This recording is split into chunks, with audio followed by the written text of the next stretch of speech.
Hey everybody, welcome back. Thanks for being here. So I listened to the podcast for episode 16 and it was another fun one. And I am always thrilled when I hear them gush about Barry Corbin or aka Whitey. I love this upcoming episode. There's so much happening, so let's get into it. Watching Keith look up at the church, so hopeful. And then here comes Lucas, and it's just like, it's such a moment because it's like Lucas knows what's going on, and it's like Keith is so happy. It's like, oh.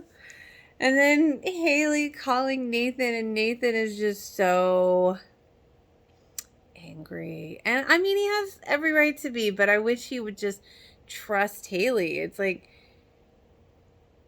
it's so sticky. Oh my god, only Brooke could get away with such an entrance. Oh, I want to talk about my almost rich girl things while y'all are in bed together.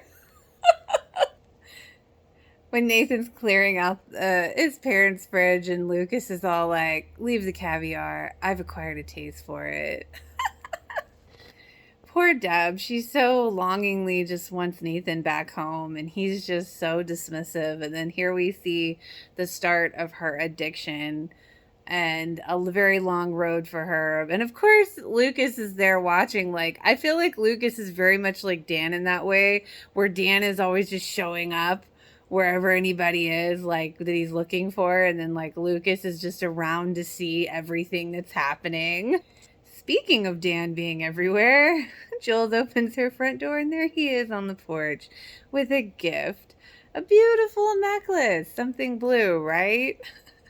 I do like, she's like, someday someone's going to bring you down. I can't wait to watch. She's like, don't hold your breath, sweetheart. It's like, oh, Dan is so good at being a dick. The way Dan says, I just wanted to say welcome to the family with that smirk. It's like, ugh.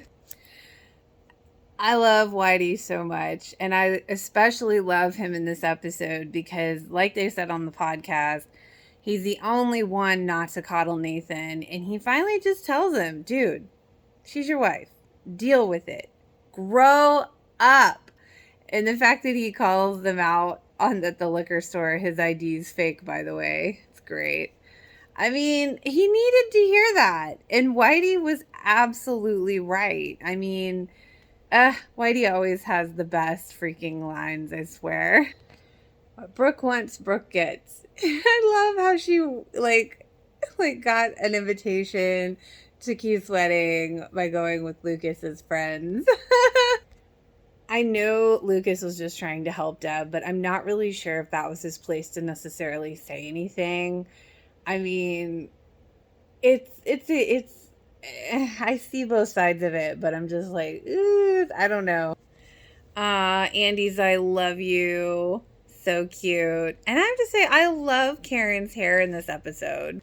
Figures. Jake and Peyton, they're all pretty and ready to go to the wedding, and then that's when they decide to have sex.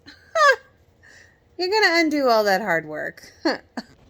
I love when Brooke's like, I don't know if I even want a boyfriend right now. I'm feeling independent. I love that. Because you don't hear too many teenage girls say stuff like that. So it's like, I did like earlier when, you know, she popped in the house. She just walked in his house. And he's all like, what are you doing in my heart, girl? Double meaning. And I did like how she's like, oh, well, it's a good thing you don't have that heart defect. It's like they're keeping it fresh in our minds. I hate that the guy told Haley to lose the wedding ring when they go on TV. And here she had called Nathan to watch her when she goes on TV. I hate this part. I hate it so much. I hate Chris too, because then like even when the guy was asking her to lose the ring and he's like, oh, well, you know, the ring stops people from from fantasizing or something like that, or stops people from wanting to get with you. And Chris is like, well, some of us. And then like he's all hugging on her on TV, and I hate that Nathan saw that. I hate it. My Maylee heart can't take it. Oh my god, Dan's all like, save a dance for me, Miss Davis. She's like, old perv. But it's so funny because in real life they really love Paul.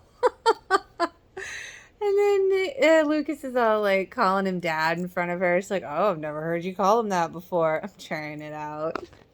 Lucas learned how to be a man from Keith and what not to be from Dan.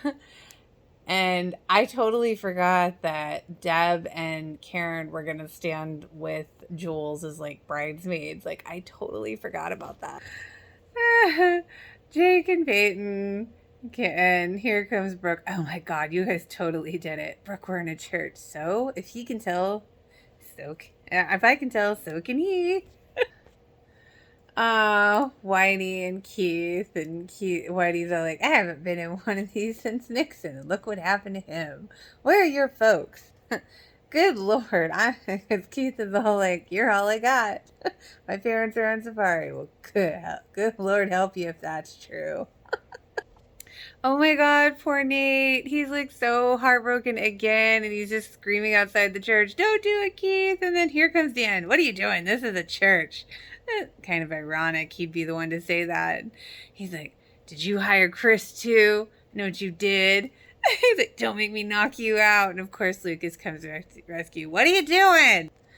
And then Nate's all like, she said she was with Chris on TV. No! Chris freaking let the guy asking the questions imply that. She never said that, man. Pay attention. Leave it to Brooke, the silver lining. Oh, for DW, not I. It's so great that Nathan got smashed. Okay, the whole, like, everything Jules said to Karen was honestly pretty spot on. She's like, what do you mean? What you did to him too? You want to take this away from him? I want him to know. I always felt weird about this scene with Karen and Jules because it's like, again, I see it from both sides, but it's like, I almost feel like Karen's kind of out of line on this one. It's like, I get it. She wants to protect him, but it's like, it's going to kill him. It's going to really hurt him too. And then, it's like amazing wording. Like Deb opens the door. Okay, moment of truth in more ways than one. Brooke's all, blink once if it was good, twice if it was better than that. And Peyton's all like, oh my God, the long music, the whole song playing out. Jules isn't showing up. Andy's like, sorry, she left. And the way Dan looks at Keith is just, you can just see the pitchfork and the horns on Dan's head. He just looks at him so sinister like. Man, when Lucas like accuses Dan and he's like, you sick bastard, and Karen's like, it was me. I threatened to tell Keith. Lucas is just dumbfounded, and Dan's like, nice work, Cupid. This one's on you. But the way he looked at her when she said it was just like, oh, look who's not so angelic after all. And her returning look was, I want to stab you in the face. Everybody having a moment. Jules crying in a car somewhere, leaving her wedding dress behind at their house. And Karen, like, having a moment of reflection on what have I done? And poor Nathan burning pictures of him and Haley and everything on the beach. And, oh. I mean, I feel kind of weird, like, Karen's all like, I'm sorry, Andy, I need to go see Keith, and they made it seem like such a weird, heavy thing. It's like, no, it's natural that she'd want to see Keith right now. Dan really is good at the devil look and laugh and everything, and then when he, like, knocks the groom off the cake, and then he's like, one down, one to go, as he's looking at Deb and laughing sinisterly, it's like, you are really good at that, man. Oh my God, when Jenny says mama, and here it is, Nikki. She looks kind of sinister coming out of the dark too.